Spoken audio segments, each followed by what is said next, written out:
Are you sick of the feast or famine cycle in your family law firm where 1 month it feels like you're just drowning in clients and work, but in the next month you're struggling to survive? Well, my name is Jeff Hughes. I'm the CEO of Sterling Lawyers. We are a 27 attorney family law firm doing over 16 million in revenue. So in this video, I'm going to make the case to you to break that nasty cycle once and for all by keeping marketing at the top of your mind no matter how busy you are. And I believe what that requires is that you redefine what marketing is in your mind. And I think the new definition may surprise you just a bit. We're going to talk about why marketing dies when we get so busy. And then what are the benefits of consistently marketing? And conversely, the costs of inconsistent marketing. Then we're going to tie it all together with how do you actually go about doing this when you're busy, you've already got a practice that you're running, and it's all these other things are going on. How do you also wedge in marketing efforts on a consistent basis? First, let's start with what marketing is and how to define that. Now, I have learned from many discussions with lawyers, they think of it as a job that is daunting and it feels overwhelming. It feels like it's never done, and it tends to get pushed to the bottom of the daily or the weekly to-do pile. Let me change the paradigm that often exists in our minds, and that is marketing is a real simple matter of just getting attention. And we're all very good at getting attention. In all of our relationships, we go about getting attention on a frequent basis. So first, hold that up in your mind as marketing is simply the act of getting attention. So why does marketing die when we get so busy? It starts off with a real simple fact that, you know what, clients, they need work today and they are paying us today. But marketing, on the other hand, pays, well, that pays tomorrow. It pays into the future, and it pays potentially if we do it well enough to get a new client as a result of those marketing efforts. And I've seen and I've observed that marketing doesn't die because lawyers just simply don't care about their practice. It generally dies because we fall a lot of times into what I see are three kind of traps that we fall into. The first is the urgency illusion, where client work feels like it needs to happen today. And oftentimes it frankly does. All right, marketing doesn't. It doesn't feel like it needs to actually happen today. But that's the trap. Today's marketing equals tomorrow's clients. There's also the completion endorphin rush, and I love this one. I work off of lists pretty religiously, where I make my list the night before, sometimes the week before of what I'm going to be doing, and I love just like, wow, crossing off something off that list. And I get an endorphin rush every time that I do it.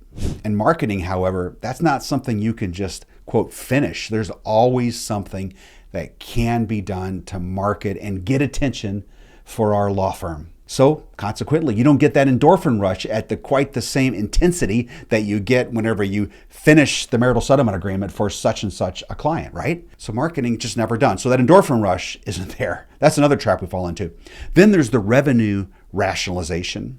And you think, well, I've got clients, I'm fine, I'm feeling good, I have great billables this month, it's looking awesome, but you're not thinking about 3 months from now of where you're going to be. Will that same level of client billing be there in 3 months, or will it go down 20 or 30%? Well, what happens when we are consistent in our marketing, our attention getting efforts? If we do it consistently, day after day, week after week, over time it begins to snowball, and then beautiful, virtuous things begin to happen. You get more clients. And you have client selection power. You are not feeling obligated taking a client who's kind of in that gray zone, a little bit on the edge, you know is going to be a handful and be really difficult and make your life really not fun for a couple months or a couple quarters even.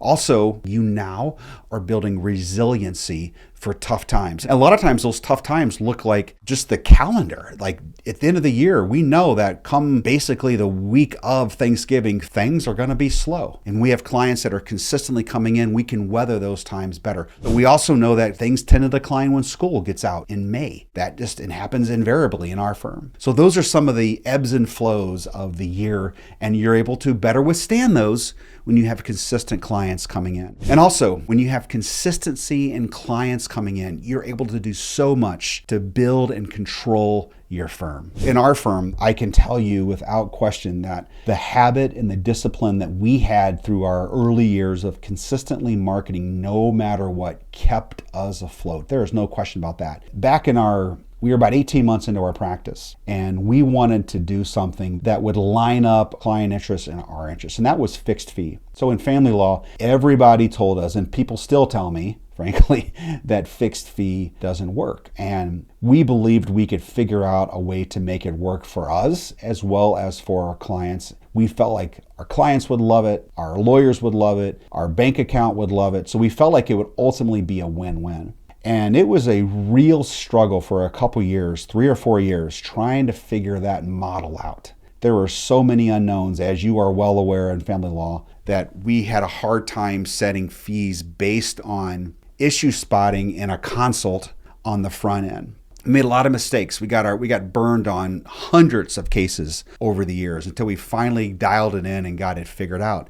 And the thing that saved us, we knew no matter what we did to screw up 1 week or 1 month with respect to our clients in that process of serving them, selling them, and serving them, and all that went into that we had more clients coming in. So they gave us a consistent margin of error. And fortunately, that margin of error was big enough where we could make a lot of errors, filled up that entire margin for several years before we started to figure it out. It was because we consistently marketing and we did something on a daily basis to drive future business into our law practice. And so this topic is near and dear to my heart because it gave us survival for many of our most formative years. Now, we've talked about the benefits of consistent marketing, and the costs of inconsistent marketing is really stunted growth. And in most cases, it's flatline growth because we just can't build on something that's inconsistent and shifting. Okay, I hope I've made the case to you to keep marketing as a top priority, top of your mind. So how do you go about actually doing that? Do something small. And it could be as small as one text message to a referral source on a daily basis. So that means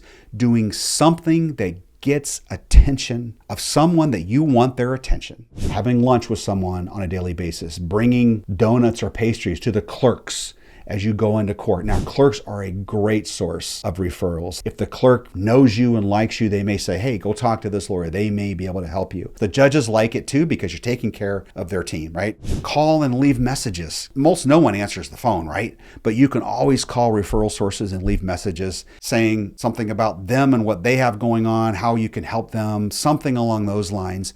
Just reminding them, all you're doing is getting their attention, reminding them that you're there. You're a family lawyer. You want to take care of people because they just forget. They get busy too, right? But if you're constantly in front of them every couple, 3 or 4 or 5 months, that tends to be something that sticks with them. Check in on your marketing team. Call your marketing agency. Hey, what's going on with my account? Anything new and exciting happened today? Any new campaigns you're working on? The idea of just checking in holds them accountable, lets them know you care, puts your account, again, at the top of their mind so they can do something on it if something needs to be done. You can also write one simple ad, send it to your marketing team. It could be something new you're thinking about. It could be some nuance of a trend that you're seeing that you want to advertise under, something along those. Also, maybe it's just as simple as you keeping ideas of how to market yourself, keeping a list and just reviewing that list. I have a list of probably 40 things that I'm constantly on probably a monthly basis going back to, looking at, thinking, oh, that's a good idea. I'm going to go ask our marketing guys about that. Or that's a dumb idea. That sounded great 3 weeks ago.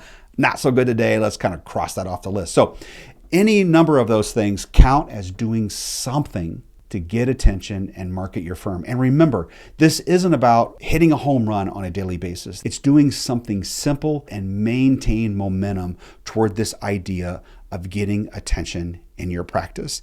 It saved our skin in our early days, and it's positioned us to be as effective and as optimized as we are today.